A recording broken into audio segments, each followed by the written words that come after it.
Well, there we are. I assume with the name Osmtic Studios popping up like that, I'm assuming we're at the credits. So,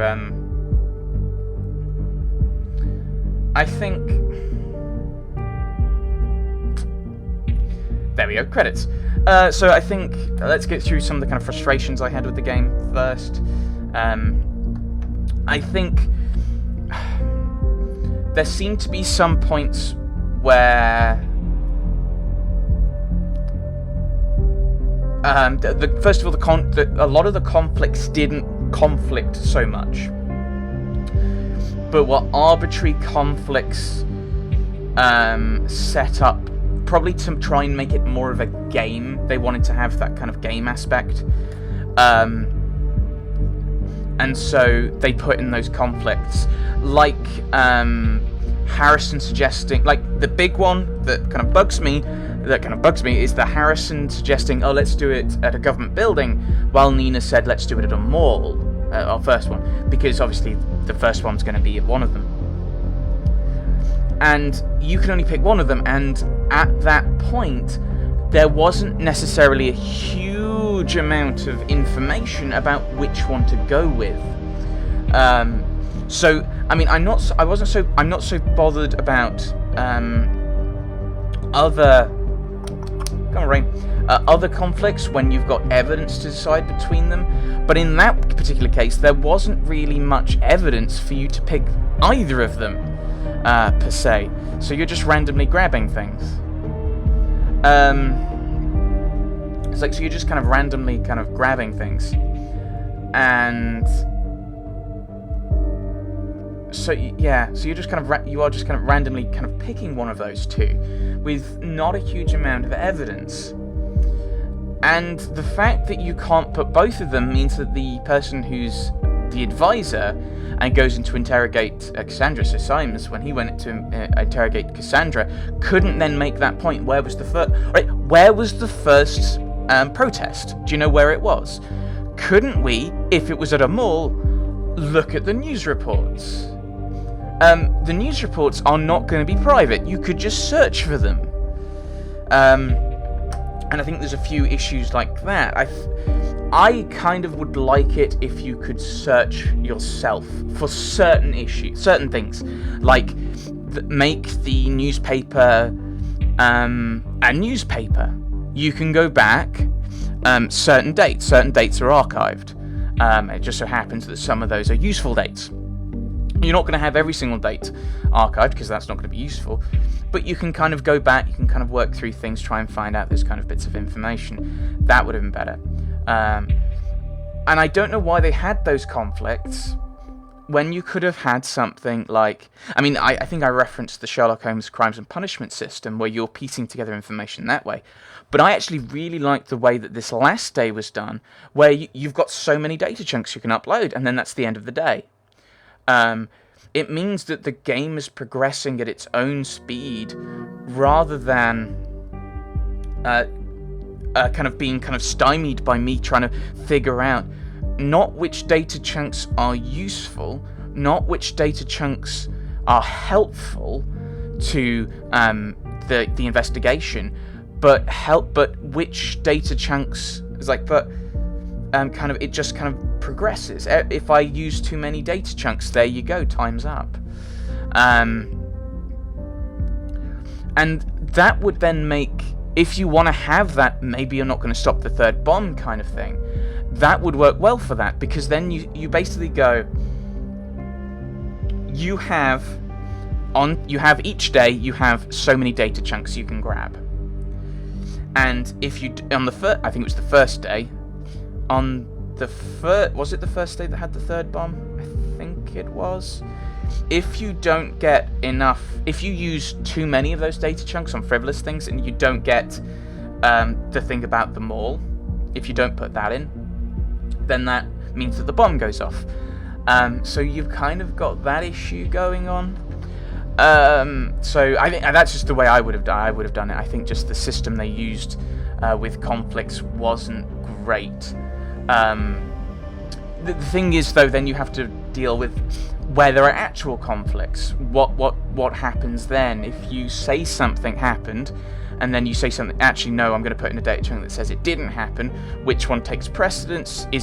Does the older one replace and then the new one pop back into the article, just in case?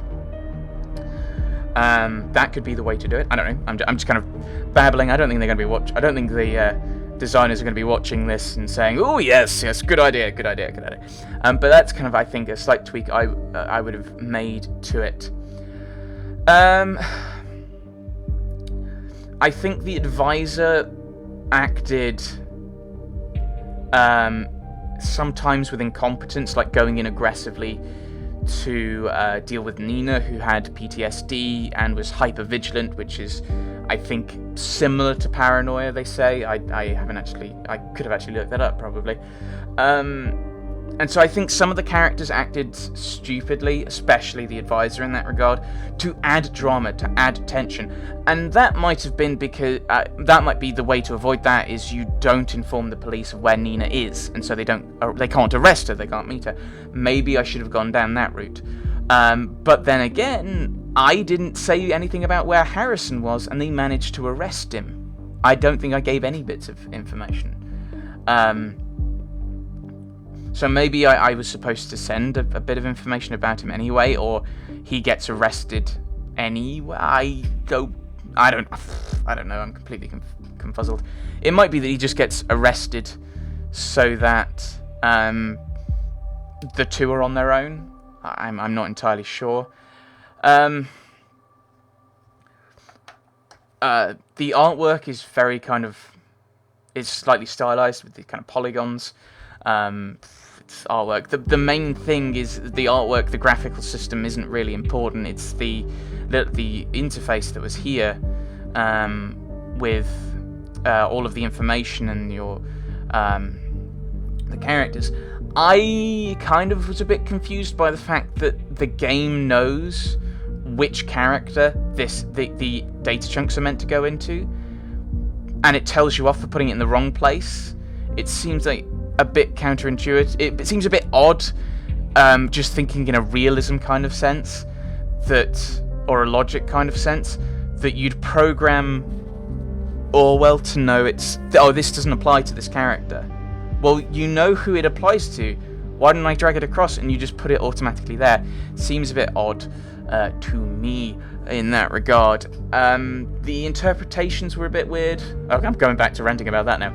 Like, oh, you're torturing me with cakes. Oh, that means she's involved in torture and she's dangerous. Not really. That's quite silly. It's quite silly. Absolutely silly. But obviously this is a game, let's talk about music. Music, it's just a few beats, it's quite simple, and kind of has a kind of digital electronic feel to it at some occasions with the beats, or at least that's what it's currently making me think of, at least. And it's very much background music, because it's completely irrelevant. It's there so you're not playing in silence, which I do appreciate. But it's almost kind of just loops, because the point is this stuff going on here. It's not like narrative games where, and sometimes the music would change and swell depending on the moments, but it's not like a role-playing game where the music is atmospheric and is building a certain feeling. It's just there in the background so that you're not just sitting there in silence. The key thing, of course, is the message to this game, which is that I wouldn't be surprised if I don't think we're theoretically very far from such a system as this, especially with the amount of information people put up on all kinds of social media things. I wouldn't be surprised if, depending on a YouTuber, if I could probably look at a YouTuber who's got, say a Let's Player, who's got a sufficient number of videos, they are going to, in those videos, mention facts about their lives, and if you pull enough of those out, you're going to find out an awful lot of information about that person. And that might help you then find another social media site they're on, possibly their actual under their actual name, and that gives you also a lot more information. And the government and governments have a lot more access. They can access social media a lot easier, especially if they have the whole safety, security, police, crime issue going into it. They can almost force the information out of the social media groups. There's something in Britain. There was something in Britain called the Snoopers Charter, not the official name. I don't think you're surprised by that. Which was saying that police could tap phones, which is what happened in this. Could access emails and things with very little oversight. And this is kind of the worrying thing. I would hope that, but obviously the thing is, with global terrorism on the rise, you kind of want to have a protection there just in case. What happens? How can you stop them? Do you need this procedure? Does there need to be oversight? Yes. What is that oversight?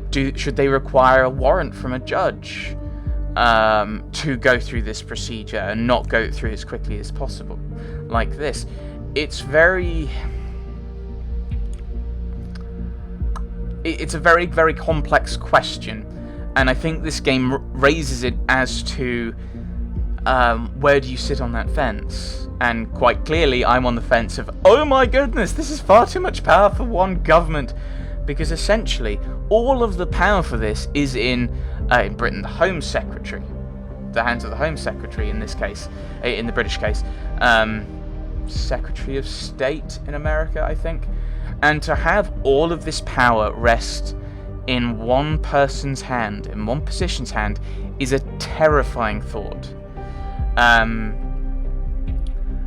And we could end up going down this route of almost allowing this to happen because of fear, and fear of other people, not just in terms of terrorism, but a fear of what other people think. And the whole point of thought is that people should be, as far as I see it, is people should be free to think and free to argue their case.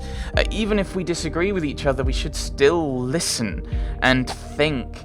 And the more we become insular, and it's a problem with the internet, the more you enter an echo chamber of everyone else who agrees with you, the more you want to see other ideas snuffed out.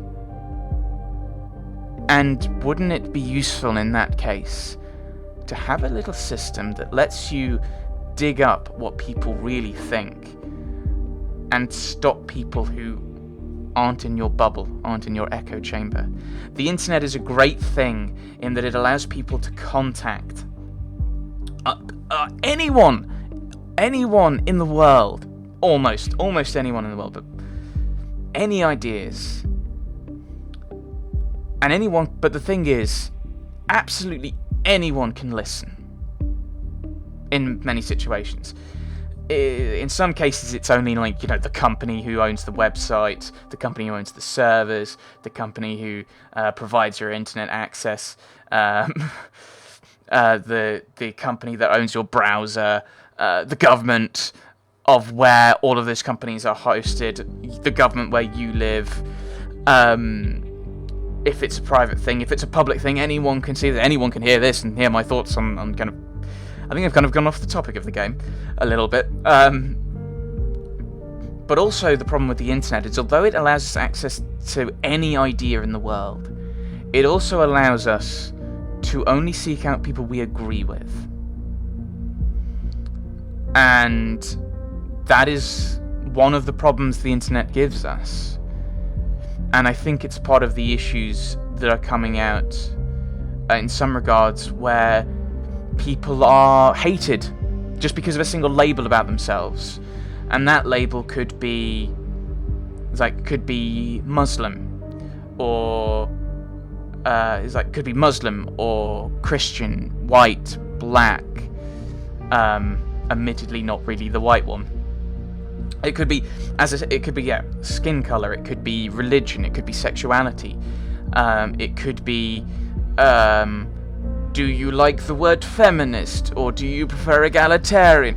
Even little things like that, like which word you use to label yourself, even if you agree with the actual fundamental idea on the internet, because of that echo chamber, has grown up so much. And my goodness, I'm off topic from a surveillance state at this point, and I think maybe I should just make a separate video of this and just waffle on about anything. Right, there we go. So there we go. Orwell, a modern cautionary tale of surveillance states, power in the hands of those who wish to wield it for nefarious ends, potentially. I don't know what we're going to do next. Possibly another satirical little thing. I haven't the foggiest. But I hope to see you in another video. Well, not see you, but I hope you know what I mean.